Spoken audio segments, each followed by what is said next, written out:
اب بھی تمہاری سمجھ میں آیا ہے کہ نہیں؟ اس بریف کیس کا پتہ بتا دو، ہمیں معلوم ہے کہ وہ تمہارے ہی پاس ہے۔ میں نے اس کی بات کا کوئی جواب نہیں دیا۔ عباس شاہ میرے قریب آ کر بولا، سردار جی بریف کیس کا پتہ بتا دو، کیوں اپنی جان کے دشمن بنے ہو؟ اسے ہمارے حوالے کرو اور آرام سے گھر چلے جاؤ، ورنہ یاد رکھو ہم تمہارے گھر والوں کو بھی اٹھا لیں گے۔ ہاں، تمہارے بارے میں معلومات حاصل کر لینا کچھ مشکل نہیں ہے۔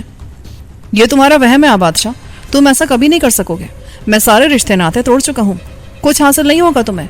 بہتر ہے کہ مجھے میرے حال پر چھوڑ دو۔ بریف کیس میں ڈیوڈ کو دے آیا تھا اور یہی میرا جواب ہے۔ پھر تم کل ہوٹل سے نکل کر کہاں گئے تھے؟ میں اپنے ایک دوست کے پاس چلا گیا تھا۔ تم رات ویگنوں کے اڈے پر کیسے پہنچے اور ہوٹل میں کیوں رہے؟ میں دوست کے گھر نہیں ٹھہرا، وہی مجھے رات کو ہوٹل پہنچا گیا تھا۔ اچھا، تم رات عشاء کے قریب ڈیوڈ کے گھر گئے تھے؟ ہاں، میں گیا تھا۔ وہاں ڈیوڈ اور اس کی ماں مرے پڑے تھے۔ ڈیوڈ کو قتل کر دیا گیا اور اس کی ماں بیماری سے مر گئی۔ اور پھر تم وہاں سے خالی ہاتھ نکل آئے؟ میں بریف کیس تلاش کرتا رہا مگر وہ مجھے ملا نہیں۔ اچھا، اور یہ گٹھری جو تمہارے پاس تھی اس کو تم نے کہاں پھینکا؟ وہ کہیں راستے میں گر گئی تھی۔ تم نے تو مجھے پاگل کر رکھا تھا، میں کرتا بھی تو کیا؟ میری کمر میں بھی کئی کانٹے چبھے تھے، ہاتھ اور پیٹھ بری طرح چھل گئے تھے، مگر ان کا کوئی علاج میرے پاس نہیں تھا۔ تو بہت ڈھیٹ آدمی ہے استاد، مگر ہم تیرا لٹو گھما دیں گے، تو سمجھتا کیا آخر خود کو؟ یہ کہہ کر عباس شاہ وہاں سے اٹھا اور لمبے لمبے ڈگ بھرتا گاڑی کی طرف چل دیا۔ جب وہ واپس آیا تو اس کے ہاتھ میں لمبا سا رسا تھا۔ یہ لو اٹک جان، اسے درخت پر باندھ کر اس کا لٹو گھماؤ، پھر یہ خود ہی بولے گا۔ ایسا ذلیل آدمی میں نے آج تک نہیں دیکھا۔ اٹک جان نے وہ رسا عباس شاہ سے لے لیا۔ کچھ ہی دیر بعد اٹک جان نے وہ رسا ایک درخت کے ساتھ باندھ دیا۔ پھر یار محمد اور عباس شاہ نے مجھے دونوں ہاتھوں سے اٹھایا اور اس رسے کے ساتھ الٹا لٹکا دیا، اس طرح کہ میرے دونوں پاؤں انہوں نے رسے میں جکڑ دیے۔ وہاں پہلی رسی بھی موجود تھی، وہ بھی انہوں نے وہیں رہنے دی۔ جب وہ مجھے الٹا لٹکا چکے تو عباس شاہ بولا، اب بھی بتا دے بچے، ورنہ تیرا لٹو پوری طرح گھوم جائے گا، تو یہ عذاب سہ نہیں سکے گا۔ اب بھی وقت ہے۔ حالت میری یہ تھی کہ میرے بازو کمر پر بندھے تھے اور میری قمیض سرک کر میرے منہ پر آن پڑی تھی۔ وہ مجھے واقعی مار دینا چاہتے تھے۔ یار محمد نے مجھ سے کوئی جواب نہ پا کر عباس شاہ کے اشارے پر رسے کو پوری قوت سے گھما دیا۔ اب میں واقعی لٹو کی طرح گھوم رہا تھا۔ ہر شے مجھے اپنے ارد گرد بہوے رقص نظر آئی۔ یہ سلسلہ کوئی 15 منٹ تک جاری رہا، یہاں تک کہ میرے حواس مختل ہونے لگے اور میں خود پر ضبط نہ کر سکنے کی وجہ سے قے کرنے لگا۔ میرے معدے میں جو کچھ تھا وہ میں نے الٹ دیا۔ میری حالت دم بدم بگڑنے لگی تو وہ مجھ سے دور ہٹ گئے اور الگ جا کر اطمینان سے فرید احمد کے پاس بیٹھ گئے۔ کوئی 10 منٹ تک میری یہی حالت رہی۔ بالآخر رسہ ایک جگہ تھم گیا۔ میں ابھی تک الٹا لٹک رہا تھا۔ قیال بتہ رک چکی تھی کہ اچانک میں نے گولی چلنے کی آواز سنی۔ میں نے ان لوگوں پر نظر دوڑائی تو میں نے دیکھا کہ فرید احمد پستول سے ان پر گولیاں چلا رہا تھا۔ پہلی گولی اس نے یار محمد کو ماری تھی۔ بدماشو، میری سواری کو اتنا ذلیل کر دیا تم نے اور میں تمہارا لحاظ کرتا رہا۔ وہ انہیں گندی گالیاں دے رہا تھا۔ دوسری گولی اس نے عباس شاہ پر چلائی۔ اس عرصے میں اٹک جان سنبھل چکا تھا مگر فرید نے اس کو کچھ کرنے کا موقع نہیں دیا، اس پر گولی چلا دی، اس طرح کہ اس کا دایاں بازو بری طرح زخمی ہو گیا۔ عباس شاہ کی کمر میں گولی دھنس گئی تھی اور وہ منہ کے بل زمین پر گر گیا تھا۔ یار محمد کو اس نے پہلے ہی حلے میں شدید زخمی کر دیا تھا، اس کی دونوں رانوں سے خون ابل رہا تھا۔ فرید احمد نے گرے ہوئے اٹک جان کے قریب پڑا پستول اٹھایا اور اسے بائیں ہاتھ میں لے کر بولا، تمہارا لٹو اب میں خود گھماتا ہوں کتو، اب بولو، ایک شریف آدمی کو تم ذلیل کر رہے ہو، اس پر الزام لگاتے ہو، کیا گناہ کیا اس نے تمہارا؟ میری گاڑی الگ تباہ کر دی تم نے، یہ نقصان کون پورا کرے گا؟ تمہارا باپ؟ بولو۔ یہ کہہ کر اس نے پستول کے دستے سے انہیں مزید زخمی کر دیا۔ وہ شاید انہیں بے ہوش کر دینا چاہتا تھا۔ وہ ضرب ان کے سروں پر لگاتا رہا، پتہ نہیں وہ بے ہوش ہوئے بھی کہ نہیں، مگر فرید احمد بہت جلدی میں تھا۔ اس نے فوراً ہی میری طرف رخ کیا اور مجھے اس رستے کی گرفت سے بڑی مشکلوں سے رہائی دلائی۔ دراصل میں زمین سے کئی فٹ اونچا اٹھا ہوا تھا اور رستے تک اس کے ہاتھ نہیں پہنچ رہے تھے۔ اس مشکل کے حل کے لیے وہ پھر اٹک جان کے پاس گیا اور اس کا خنجر لے کر وہ درخت پر جا چڑھا، وہاں سے رسے کو کاٹ دیا۔ میں دھڑام سے نیچے گرا تو اس نے میری رسیاں کھول دی۔ خدا کا شکر کرے صاحب، یہ تو بڑے موذی لوگ ہیں، آپ کہاں ان کے ہتھے چڑھ گئے؟ میں تمہارا کس منہ سے شکریہ ادا کروں فرید احمد، تم نے سب کچھ کیسے کر لیا؟ مجھے بہت غصہ آ رہا تھا صاحب ان کی حرکتیں دیکھ کر، پر بات نہیں بن رہی تھی۔ یہ سب کے سب مسلح تھے۔ ابھی جب یہ میرے پاس آپ کو اوپر لٹکا کر واپس آئے تو میں نے موقع ملتے یار محمد سے اس کا پستول چھین لیا۔ وہ ذرا دیر کے لیے اس سے غافل ہوا تھا۔ نیا سگریٹ سلگانے کے لیے اس نے پستول جیب میں ڈال لیا تو میں نے فوراً ہی کھینچ کر اس پر گولی چلا دی اور بس پھر کام آسان ہو گیا۔ ان کا وہ آدمی جو کنارے پر بے ہوش پڑا ہے وہ بھی ہوش میں آ رہا ہے۔ آپ نے جیسے ندی میں گولی ماری تھی وہ بھی زخمی ہے، مگر اب وہ خوفزدہ ہو کر اندر ہی اندر چلتا ہوا دوسری طرف نکل گیا ہے، میں نے خود دیکھا اسے۔ اچھا، اور وہ جو گاڑی میں پڑا ہے اس کا پتہ نہیں کیا حال ہے، میرا خیال ہے اس کی ہنسلی کے پاس گولی لگی تھی۔ تم نے تو کمال کر دیا فرید احمد, میں تمہارا یہ احسان کبھی نہیں بھول سکوں گا. میں تمہیں نئی گاڑی لے دوں گا اور جو گاڑی تباہ ہو گئی ہے اس کی قیمت دے دوں گا. ہاں تم بالکل بے فکر رہو, ان سب کو گاڑی میں ڈالو, ان کا علاج بہت ضروری ہے. دفع کرے جی, پڑا رہن دن کو دھری, چیل کوے کھا جائیں گے نے, کیا ضرورت ہے ان کے علاج کی؟ نہیں فرید احمد, یہ بہت ضروری ہے. شکر ہے کہ ان میں سے کوئی مرا نہیں. تم ذرا میرے ساتھ لگو. میں نے ان سب کو فرید کی مدد سے کھینچ کھانچ کر گاڑی میں ڈالا. وہ آدمی جو گاڑی میں زخمی ہوا تھا ابھی زندہ تھا, مگر اس کا خون زیادہ بہ نکلا تھا. پھر بھی اس کے بچ جانے کی امید تھی. وہ تعداد میں 6 تھے. ان کو گاڑی میں بٹھا کر میں فرید کے ساتھ دوبارہ ندی کی طرف نکل گیا. تم یہاں ٹھہرو, میں اپنی گٹھری واپس لے آؤں, وہ بہت ضروری ہے. سارا مال اسی میں ہے. کیسا مال؟ آپ کا مطلب ہے کہ وہ بریف کیس آپ کے پاس ہے؟ ہاں, میں تمہیں ابھی واپس آ کر بتاتا ہوں. یہ کہہ کر میں پھر ندی میں کود گیا اور سیدھا ان درختوں کے پاس جا پہنچا جہاں گٹھری میں نے تہ میں اتاری تھی. پہلے ہی غوطے میں مجھے وہ گٹھری مل گئی. چادر میں بندھی ہونے کی وجہ سے اس کا اٹھا لینا کچھ بھی مشکل نہیں تھا. اسے ساتھ لے کر میں پانی کی سطح پر آیا اور درخت کے ساتھ لگ کر میں نے اسے گردن اور شانے پر لٹکا لیا. اب واپسی میں تیرنا زیادہ آسان ہو گیا تھا. جب میں دوبارہ کنارے پر پہنچا تو فرید احمد کنارے سے کوئی 20 قدم دور تھا. جب میں اس کے پاس پہنچا تو اس کی نظریں بدلی ہوئی تھیں. اس نے ایک دم پستول مجھ پر تان لیا اور بڑے یکبستہ لہجے میں بولا, یہ گٹھری ادھر رکھ دو اور مرنے کے لیے تیار ہو جاؤ. تمہاری جان ان سے زیادہ قیمتی نہیں ہے. یہ کہہ کر اس نے بلا سوچے سمجھے مجھ پر گولی چلا دی. پہلی گولی میری ران میں لگی. میں تڑپ کر اچھلا تو گٹھری میرے ہاتھ سے چھوٹ گئی. اس نے دوسری گولی چلائی تو وہ میرے بائیں بازو پر لگی. میں پاگلوں کی طرح ندی کی طرف بھاگا. فرید احمد مجھے قتل کر دینا چاہتا تھا. وہ میری طرف لپکا اور جب اس نے تیسری گولی چلائی تو میں اس وقت تک ندی میں کود چکا تھا. مجھے اپنی جان بچا لینا ناممکن نظر آتا تھا. وہ کنارے پر پہنچ کر رک گیا. میں نے پانی میں کودتے غوطہ لگا دیا اور میں پانی کے اندر ہی اندر دوسری طرف بڑھتا چلا گیا. یہاں تک کہ مجھے سانس لینے میں شدید تکلیف محسوس ہونے لگی تو میں اچھل کر پانی کی سطح پر آ گیا. اس وقت تک میں ندی کے وسط میں پہنچ چکا تھا. فرید احمد نے وہیں کھڑے کھڑے مجھ پر 2 گولیاں چلائیں, مگر میں فوراً ہی غوطہ کھا گیا. جب میں دوسری بار اوپر ابھرا تو اس وقت تک فرید احمد اپنی گاڑی سٹارٹ کر چکا تھا اور میرے دونوں بریف کیس اس کے پاس تھے. میں پاگلوں کی طرح پیچھے لوٹا, مگر ندی کا پارٹ اتنا چوڑا تھا کہ وہ فاصلہ اتنی جلدی طے کر لینا مجھے ناممکن نظر آتا تھا.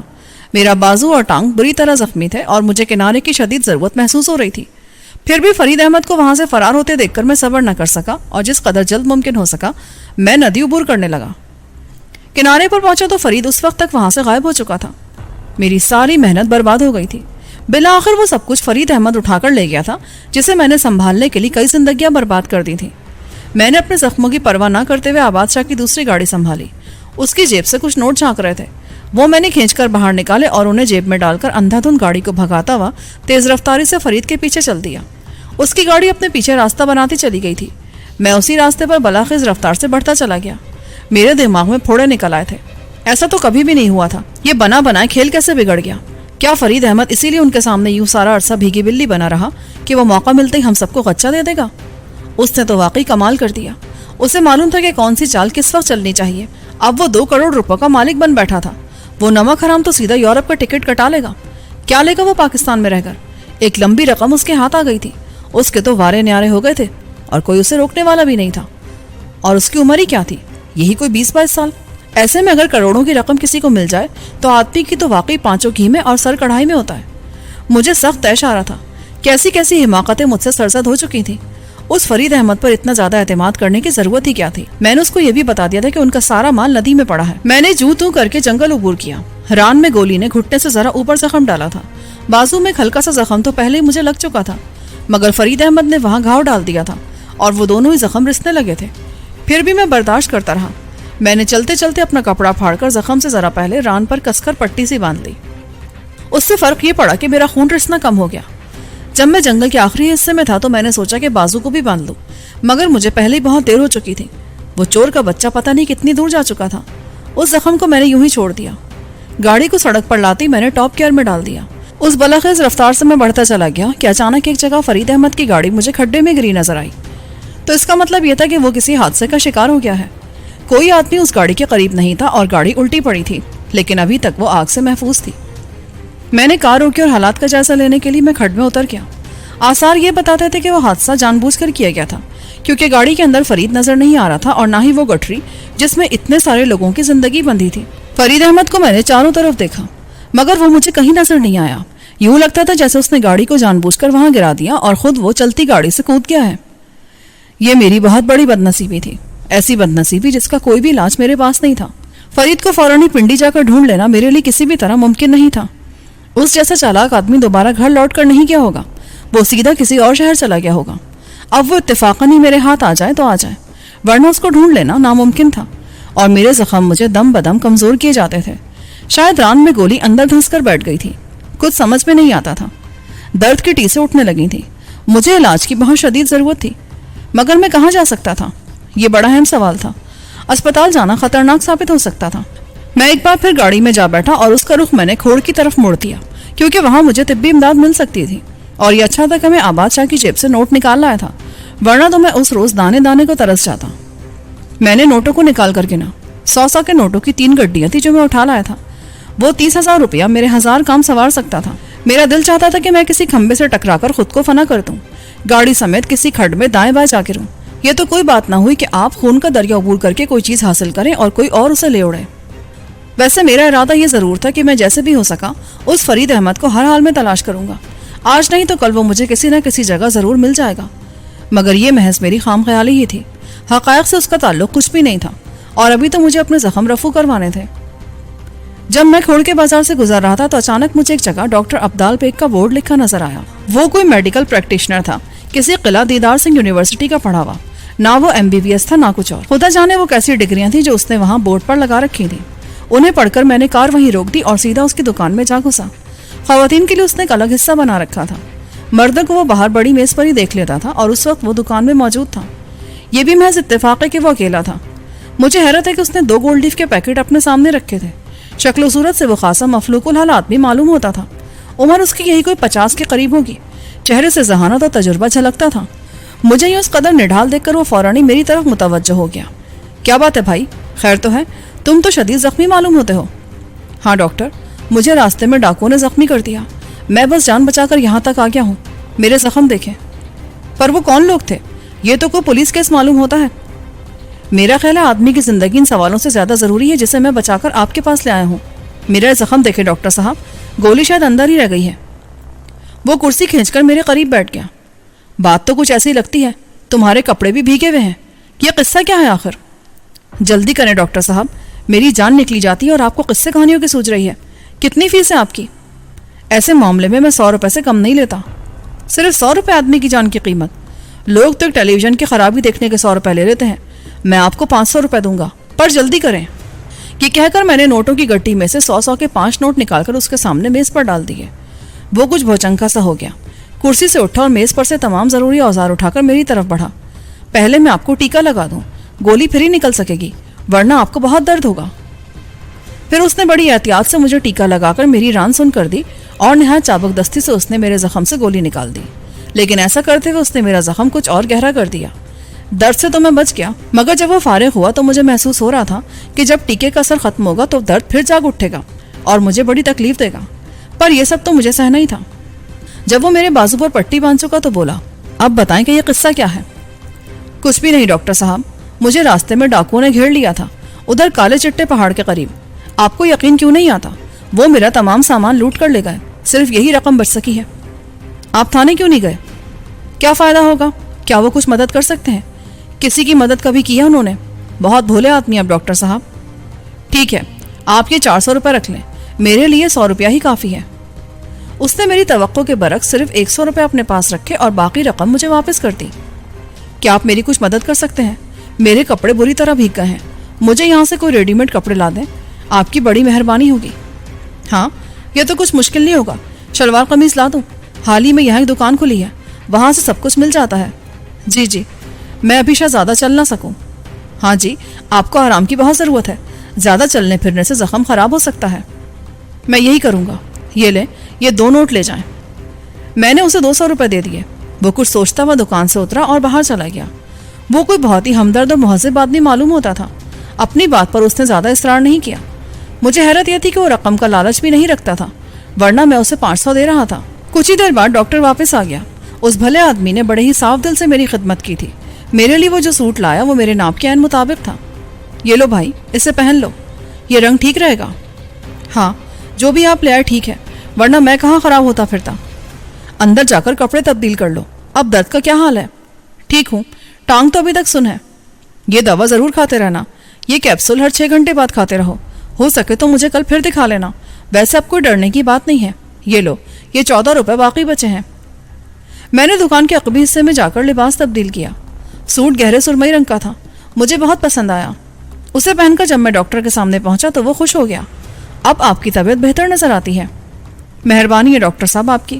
یہاں کوئی ہوٹل نہیں ہے کیا؟ میں چاہتا ہوں 1-2 دن یہاں رہ کر آپ سے علاج کروا لوں. نہیں بھائی, ہوٹل تو یہاں کوئی نہیں, کم از کم آپ کے شایان نشان تو کوئی بھی نہیں. ویسے بھی یہاں رہنے کی ضرورت نہیں ہے. ضرورت پڑنے پر آپ شہر سے علاج کروا سکتے ہیں. آپ کا فوری مسئلہ تو میں نے حل کر دیا ہے. آپ جیسا ہمدرد و مخلص آدمی مجھے کبھی نہیں ملے گا. کوئی ایسی صورت بتائیں کہ میں یہاں 3-4 دن رہ سکوں. کیا یہ ممکن نہیں کہ میں آپ کے گھر پر رہ لوں؟ میں بہت پریشان ہوں ڈاکٹر صاحب, میں اس کا معاوضہ دینے کو تیار ہوں. نہیں, یہ نہیں ہو سکتا مسٹر. معاملہ یہ ہے کہ میں آپ کو بالکل نہیں جانتا. مجھے یہ بھی نہیں معلوم کہ آپ کو یہ زخم کیسے آئے ہیں. میں کوئی خطرہ مول نہیں لینا چاہتا. آپ کا علاج ہو گیا, آپ کا لباس بدل گیا, بس یہی بہت کافی ہے. اس سے زیادہ نہیں. نو, یہ نہیں ہو سکتا. I am sorry. اوہ, تو یہ بات تھی, میں سمجھا نہیں تھا. بہرحال آپ کا شکریہ ڈاکٹر صاحب, آپ کی یہ مہربانی مجھے یاد رہے گی.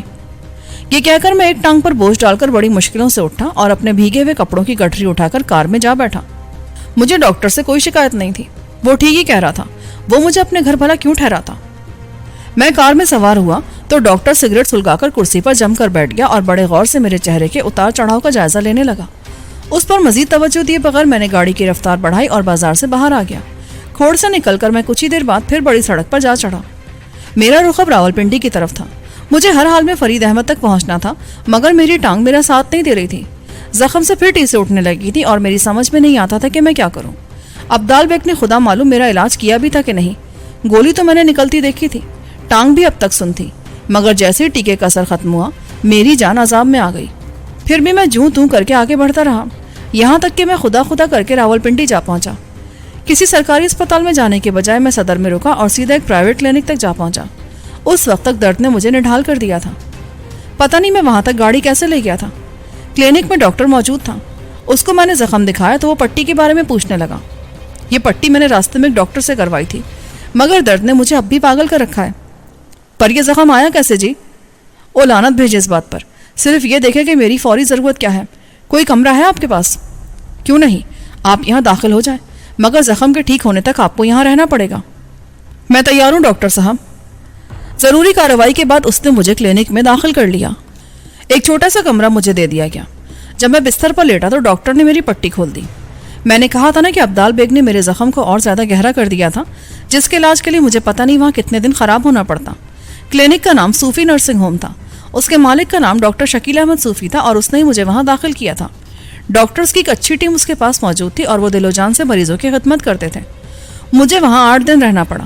میرا زخم مجھے ہلنے نہیں دیتا تھا. پورے 8 دن گزر گئے. اس دوران میں اخبار بھی باقاعدگی سے پڑھتا رہا, مگر مجھے حیرت ہے کہ اس میں آباد شاہ والی واردات کا کوئی ذکر نہیں ہوا. کسی نے اس معاملے میں دلچسپی نہیں لی. شاید پولیس کو اس کی اطلاع ہی نہیں دی گئی تھی, یا پھر وہ جان بوجھ کر اس کا تذکرہ نہیں کرتے تھے. کوئی بات تھی ضرور, مگر مجھے اس کا علم نہ ہو سکا اور میں بندھے جانور کی طرح وہاں بستر پر لیٹا رہا. ڈاکٹر نے 8ویں دن مجھے وہاں سے جانے کی اجازت دی. جب میں نے حساب کروایا تو معلوم ہے کہ ان کا بل 11,500 روپے بن گیا تھا. شکر ہے کہ وہ رقم میرے پاس موجود تھی, ورنہ تو میں کچھ بھی نہیں کر سکتا. وہ بڑا مہنگا کلینک تھا, لیکن اتنا ضرور ہے کہ وہاں ان 8 دنوں کے دوران کوئی موت واقع نہیں ہوئی, اور یہ اچھی بات تھی. مریضوں کا وہ بہت زیادہ خیال رکھتے تھے اور یہی ان کی خوبی تھی. پیسے تو وہ خوب کماتے تھے, مگر علاج بھی ٹھیک ہی کرتے تھے. 8 بڑے ہی قیمتی دن ضائع ہو گئے. اس دوران باہر خدا معلوم کیسے کیسے واقعات پیش آ چکے تھے. مجھے ایک بار پھر فرید احمد کا تعاقب کرنا تھا, مگر ان 8 دنوں کا نقصان میں کیسے پورا کر سکتا تھا. پھر بھی ایک امید تھی کہ فرید احمد سے شاید میری ملاقات ہو جائے. اس نے پتہ نہیں اس رقم کو کہاں کہاں استعمال کیا ہوگا اور ان ڈالرز کو اس نے کہاں پھینکا ہوگا. وہ ہیروئن بھی اس کے بہت کام آ سکتی تھی. چند لوگوں کو شدید زخمی کر کے اس نے جس طرح میدان مار لیا, وہ ساری باتیں برابر میرے ذہن میں کھلبلی مچاتی رہیں. میں ایک لمحے کے لیے اسے فراموش نہیں کر سکا تھا. کلینک سے نکلتے ہی میں بازار جا پہنچا اور اپنے لیے میں نے کچھ جوڑے کپڑوں کے خرید لیے. میرے بوٹ بھی اس افراتفری میں بے رنگ ہو چکے تھے, وہ بھی میں نے بدل لیے اور نئی وضاقتہ اوڑھ کر میں فرید احمد کی تلاش میں چل نکلا. مگر اس طرح کے آباد شاہ کی کار میں نے ایک بار پھر صوفی نرسنگ ہوم کے احاطے میں لے جا کر بند کر دی. وہاں اور بھی کئی کاریں صبح شام کھڑی رہتی تھیں. چوکیدار کو میں نے تاکید کر دی کہ وہ میری کار پر نگاہ رکھے. 20 روپے میں نے اسے انعام کے طور پر دے دیے. اس طرف سے مطمئن ہو کر میں سیدھا ٹیکسی اسٹینڈ تک جا پہنچا. کسی ڈرائیور کو تلاش کرنا کچھ زیادہ مشکل کام نہیں ہوتا.